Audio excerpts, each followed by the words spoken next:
You have no sympathy for that man. Zero.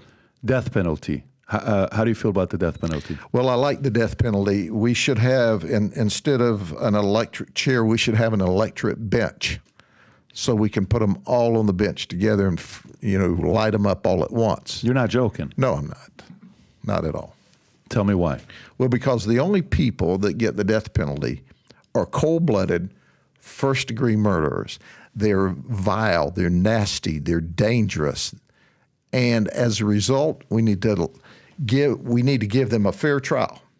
We need to give them the appellate process, because I believe in our criminal justice system. So once you've had your trial, and once you've had your first appeal, your second appeal, heck, give them 3 appeals. Then we need to light them up or shoot the juice to them, whichever way the state wants it.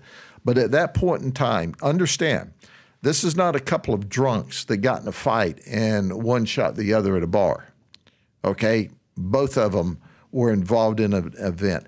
This is somebody who premeditated a murder of an innocent person who had every right to walk the face of the earth till they grew very old and died.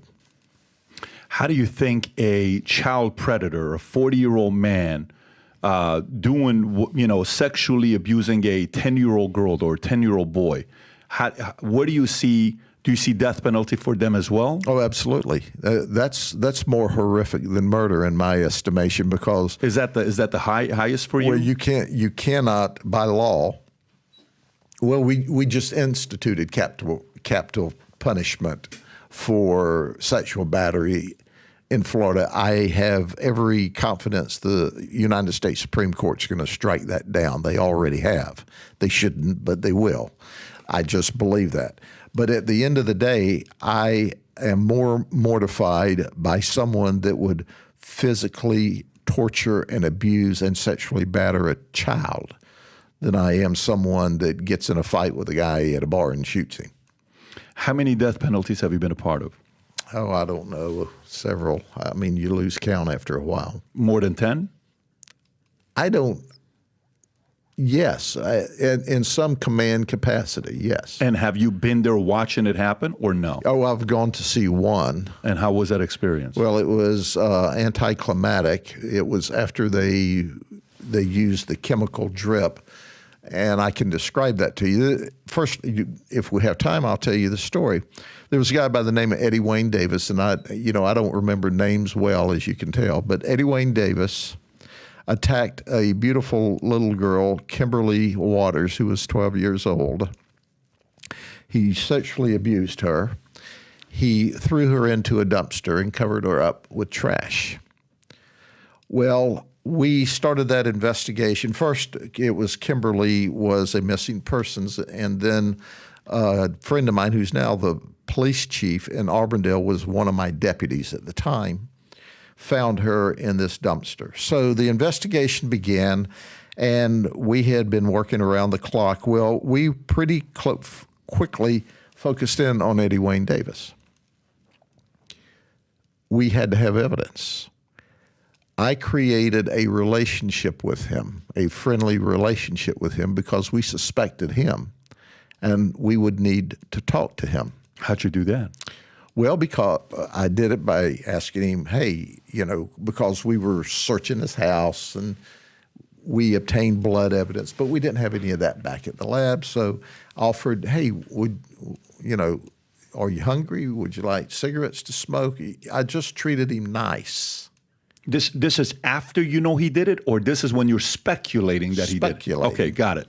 So, and by the way, just well, I knew he did it, but we didn't have the evidence to arrest him. Are you 100% or 80, 90% you know he did it? No, I'm 100%. What caused you to be 100%? Well, because I've done this a long time. Oh, okay, got it. And I saw the way the event went, and I saw his body language. You don't just speak with your mouth. You speak with your body language. So anyway, we made sure he was comfortable, and we treated him like a gentleman, and we created this relationship. The law said once you lawyer up, the only way you can take a confession from someone without their lawyer is for them to reinitiate the investigation or the interview or want to talk to you. So anyway, So it comes time to for the formal interview when we have enough probable cause to arrest him. We still don't have the lab back on the blood, but he lawyered up, and we put him in the holding cell while we're preparing the affidavit, my detectives. Mm-hmm. I walked back and forth in the hallway, hoping he would look out of that cell, and he did. And he looked at me and said, "Mr. Grudd," didn't know my name was Judd, "Mr. Grudd, come here." And I walked over to the cell door and I said, "Eddie, you've asked for an attorney. I'm not allowed to talk to you anymore according to law. The only way I can talk to you is for you to reinstitute, to begin the conversation, to ask me to talk to you. Other than that, I can't talk to you till you talk to your attorney." I turned and started to walk out, and he said, "Please come back. I want to talk to you." I sat in that cell with him while he sobbed, and I wiped his nose and patted him on the back while he confessed to the rape and murder of that 12-year-old girl. Are you kidding me? I had to watch him die as a result of that. That was one of the most horrific things that I've ever seen, and there are details that are shockingly horrific that I'm not going to share out of respect for Kimberly, the baby that was murdered. I went up there that day. They had a saline PICC line in his arm when they opened the curtains. They asked him if he had any last comments to make, and he shook his head no.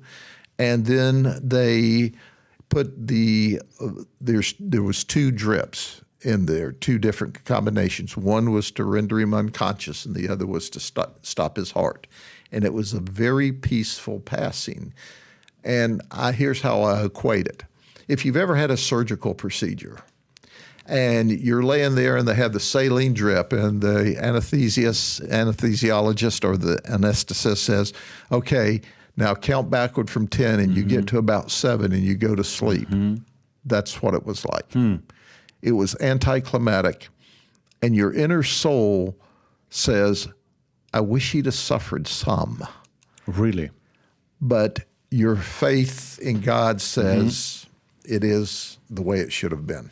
Does it cause you to want to go find out how does a person get to something like this? I brought a guy on a podcast a few years ago, and he was from Britain. And what he did is his job was to interview people after they killed somebody, to sit down with them and find out if they did it or not. And he's just sizing up the body language and all this stuff. And he told me a lot of these stories, what he did. And I said, what causes somebody to get to a person to do something like this? And the way he broke it down was so interesting. He says something about the way you're born is why you pull the trigger, or life experiences is what gets you to think about pulling the trigger, and then your parent and upbringing. He's given me this breakdown how it is.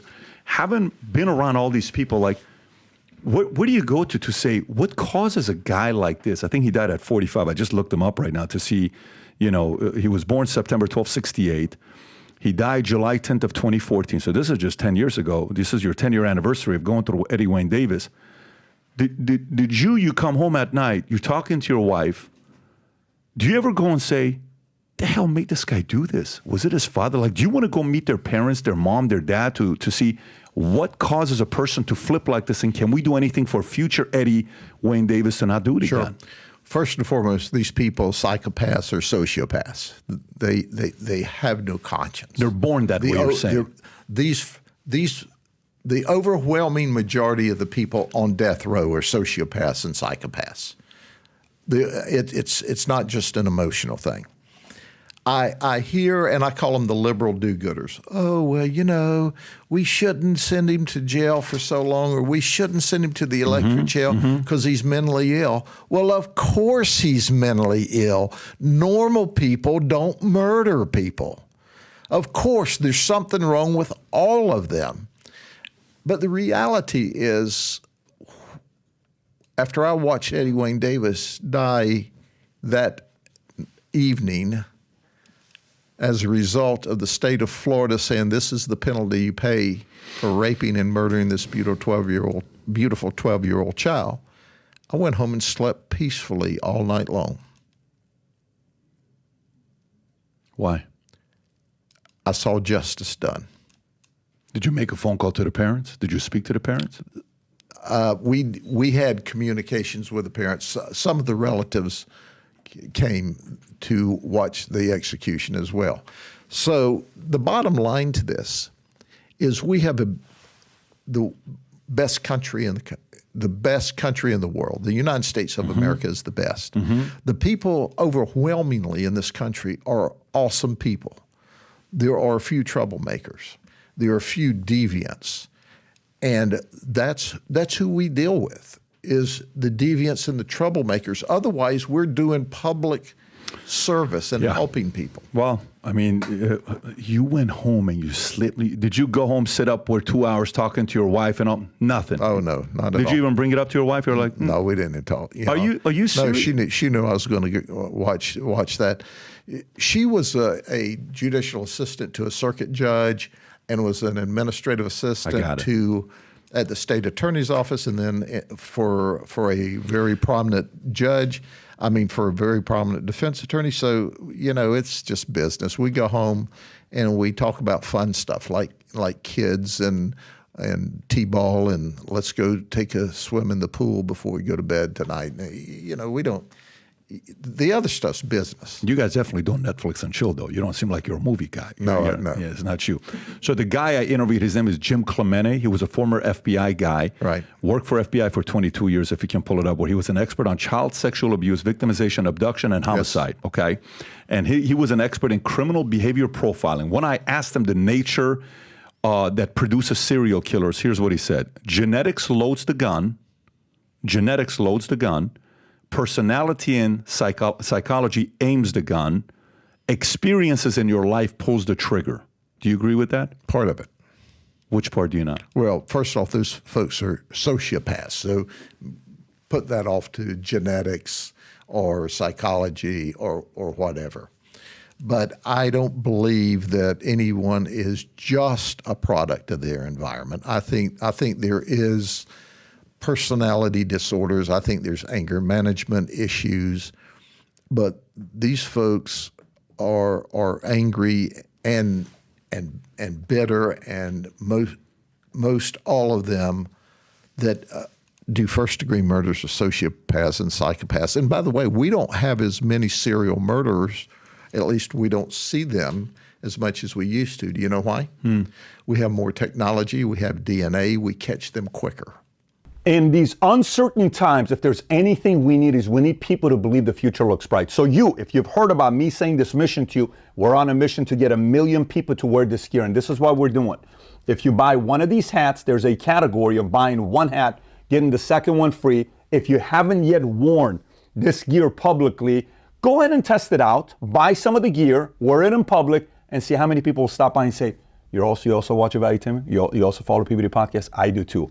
Place your order. Go to vtmerch.com, click on a link above or below, place your order, and represent the VT and the PBD Podcast gear. So if you like this clip and you want to watch another one, click right here. And if you want to watch the entire podcast, click right here.